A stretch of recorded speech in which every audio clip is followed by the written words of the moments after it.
Lalu bagaimana kita cara menghitungnya? Bahaya itu muncul dengan adanya probabilitas atau seberapa sering kejadian itu terjadi. Kita adalah termasuk bagian dari negara yang sangat rawan dengan bencana. Termasuk tentu tidak terkecuali Kabupaten Tojo Una.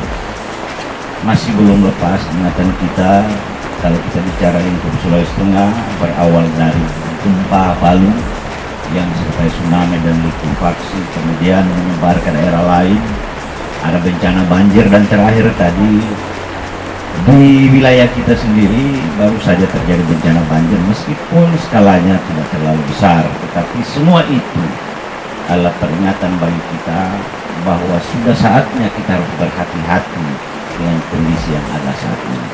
Mewakili pemerintah daerah hari ini, tentu saya sangat bersuka cita terhadap apa yang akan kita lakukan pada hari ini. Oleh sebab itu tadi malam saya dikontak oleh bagian humas, apakah ini harus diwakilkan atau Bapak menghadiri. Saya bilang saya harus hadir,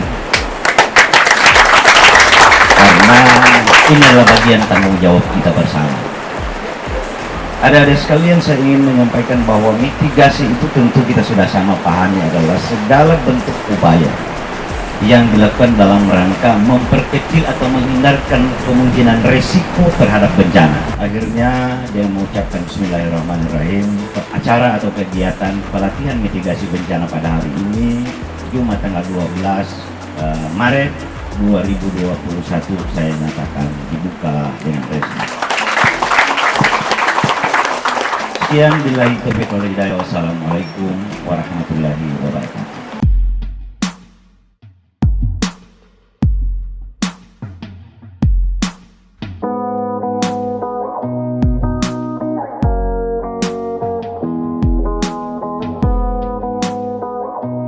Ini salam pemuda ya, NPI ya. Salam pemuda.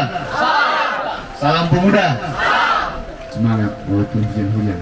Saya sangat mengapresiasi, dan inilah harapan saya dan juga harapan saya ke depan, semoga KNPI Kabupaten Tojo Una jauh lebih baik dari yang sebelumnya. Tidak lain dan tidak bukan, hanya satu tujuan, yaitu penyatuan seluruh pemuda di Kabupaten Tojo Una.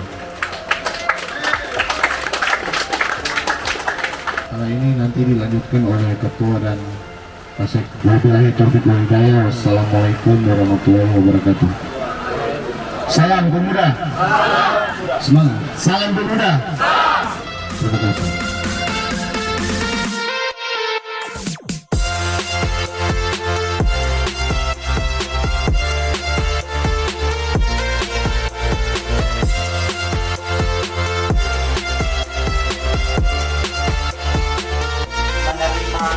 Materi ini sampai dengan praktek tadi, semoga sudah bisa tersimpan di ingatan, sudah bisa nanti diaplikasikan.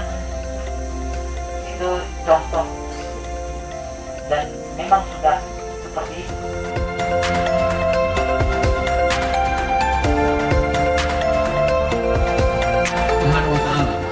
Sebab atas rahmat dan hidayahlah kita dapat berkumpul di tempat yang sangat sederhana ini.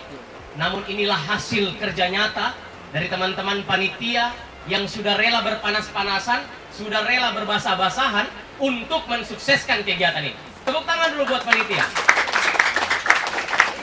Upaya kami dari KNPI dan DRO, ada Om Aco di sana, ada Pak Iki, ada Kak Baba dan lain-lain, melakukan kegiatan ini tidak lain dan tidak bukan untuk menjawab masa depan Tojo Una yang kemudian ada di depan mata. Kita tidak pernah bisa menduga kalau terjadi bencana, teman-teman paling tidak sudah siap, baik secara keilmuan maupun secara mentalitas. Oleh dan sebab itu, saya sebagai sekretaris DPD KNPI Tojo Una-Una berharap betul kawan-kawan sekalian, tolong matikan dulu ego teman-teman. Tolong matikan dulu ego dan teman-teman, dan pastikan teman-teman betul-betul tekun, perhatian dalam mendapatkan ilmu yang disampaikan oleh para narasumber.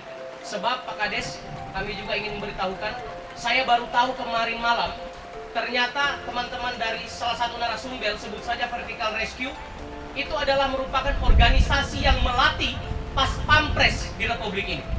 Tahu Pas Pampres? Yang menjaga, yang mengawal presiden itu dilatih oleh teman-teman Vertical Rescue. Artinya apa? Ilmu yang akan diberikan kepada teman-teman hampir tidak beda-beda tipis dengan Pas Pampres. Bisa jadi teman-teman ini adalah calon-calon Pas Pampres ke depan.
Fase prabencana itu adalah pencegahan, mitigasi, dan kesiapsiagaan. Fase bencana, tanggap darurat. Lalu fase pasca bencana, pemulihan dan rekonstruksi. Pencegahan, mitigasi, dan kesiapsiagaan itu harus berlangsung terus-menerus. Jadi ini adalah siklus. Biarpun tidak ada bencana, kita harus tetap menjalankan fase prabencana, yaitu pencegahan, mitigasi, dan kesiapsiagaan. Tanggap darurat itu terbagi lagi dua fase. Tanggap darurat awal itu biasanya 1-3 hari, selanjutnya tanggap darurat tingkat lanjut. Ini penyelenggaraan penanggulangan bencana. Jadi prabencana harus kita lakukan adalah bagaimana kita merencanakan pencegahan, pengurangan risiko, pendidikan termasuk seperti ini namanya kita melakukan tahapan prabencana, yaitu pendidikan. Pelatihan, penelitian, penataan tata ruang. Jadi kita lihat semua instansi bekerja. Tidak ada satupun instansi yang tidak bekerja kalau terjadi bencana. Komandan Posko, perwakilan instansi dan sekretariat, bidang SAT umum, logistik, kesehatan, pemulihan darurat permasalahan dan sarana vital, keselamatan dan keamanan. Kalau ini kan mencakup untuk instansi, untuk di kabupaten. Tapi kalau untuk di misalnya kita turun sebagai bencana, cukup komandan Posko. Lalu bidang dapur umum, bidang logistik, peralatan pengaman bantuan, layanan kesehatan, di mana dalam sudah masuk semua tentang psikologis, dan keselamatan dan keamanan. Ingat, penolong harus mengamankan dirinya sebelum menolong. Jangan sampai kita mau menolong, kita juga yang harus ditolong, misalnya.